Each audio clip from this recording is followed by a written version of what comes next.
So the other thing that you always want to do is get multiple bids. Okay. And I know that life is hectic and, oh, it seems like the low price, and they'll come at you and say, okay, is this the lowest price you can offer? So what I always do when I'm doing anything major, I mean, I'm not talking like, okay, hey, if you're just getting a little oil change, don't drive around 3 or 4 places. What's the best you can do? But if you're having work done on your house or things like that, get multiple bids Mm-hmm. and tell them you're getting multiple bids. And I used to do the same thing. You made a comment earlier that, oh, I don't want them to think I'm cheap or I can't afford it or whatever. I want to look the part. Screw that, Yeah. man. I'm trying to save money. I don't care about them. I don't care about their business. I mean, I care about them. Don't get me wrong. Right. But it's one of those things that I'm in it for me. I'm trying to save me money. They're a business trying to make money. I'm trying to save money. Let's find a price that works where you're making a little money and I'm not getting raked over the coals, right? Mm-hmm. And so I think they're banking on like I guess I realize all these people have room typically, and they just expect most people are not going to ask, because most people don't. Yeah. Most people don't. Yeah. And they know that going into it. And they're going to start a little higher. And then, so number 2, go back to it, get multiple bids. Yeah. Okay. And so when you do that, I usually come into the situation like, okay, hey, I'd like, and call it a bid. Don't call it a quote. Okay.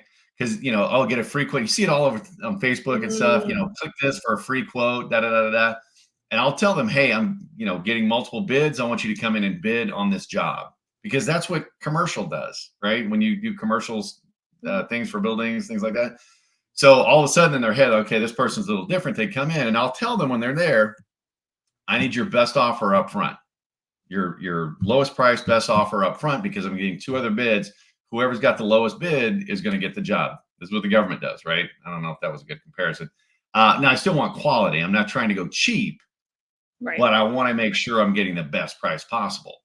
And so, I just had this happen on some countertops, and I got 2 bids on that job, right? The third one, they were not calling me back and things like that. I'm like, okay, well, I'm trying to give you money. If you're not going to call me for that, then what are you going to be like after I've paid you and I need some repair done?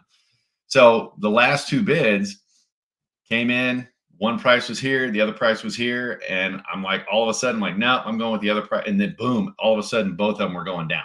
Mm-hmm. And that happened a couple of other times. And I ended up getting it for significantly less than the first person who told me they were going to give me the best price.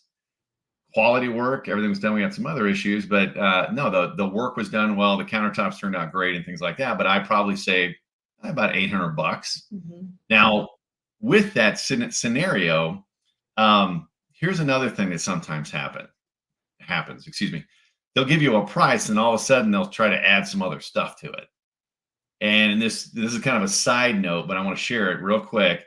So the countertop people, whoever their provider was, their supplier, sent them the wrong piece that was too small. So they were going to have to order another piece to cut from to complete my job, right? Mm-hmm. For the countertop. She called me up and said, hey, your price is going to be about $350 higher. And I'm like, why? And she's like, well, she explained the situation. I said, okay, well, what does that have to do with me? And she's like, well, we're going to have to, and I'm like, no, the piece I picked, the granite piece I picked was plenty for the job. They sent you the wrong piece. And she's like, well, yeah, that's exactly what happened. And she's like, and I said, again, that has nothing to do with me. That sounds like you have a vendor issue. I'm not paying anything extra. Mm-hmm. And she's like, okay, well, let me check and call me back. Okay, you're fine. And had I just rolled over and complained about, oh man, they would have got extra money out of me. Yeah. Yeah. Okay. I know, it's unreal. I was thinking about, I saw you do this in business too. I just realized this not too long ago. You did this with a business thing that's a monthly, and you have any room on that? Right? Or right? Is that you have any room on that? She knocked 18% off her price. Yeah. Like that. Yeah. Without even pushing back. And that was great. Right. And it was like, hey, and again, I'm not trying to make people work for nothing. I'm not trying to, it's me versus you, right? That's not what you want to do. And I want to be clear about that. But most people have some room, and there's other advantageous ways of working with each other and things like that. But again, it's one of those things that you got to find the win-win in it, knowing that they've got some room, and knowing if you want quality work, again, you can have it fast, you can have it cheap, or you can have high quality. You can get 2 of the 3. You can't get all 3. Mm-hmm. Okay. So, I don't mind paying for great work. Again, the painter that painted the place. I mean, you can see the wall. I had it match my hair, right? No, I'm kidding. But he did great work, and I even tipped the guy on top of what I paid him, just because he was fantastic.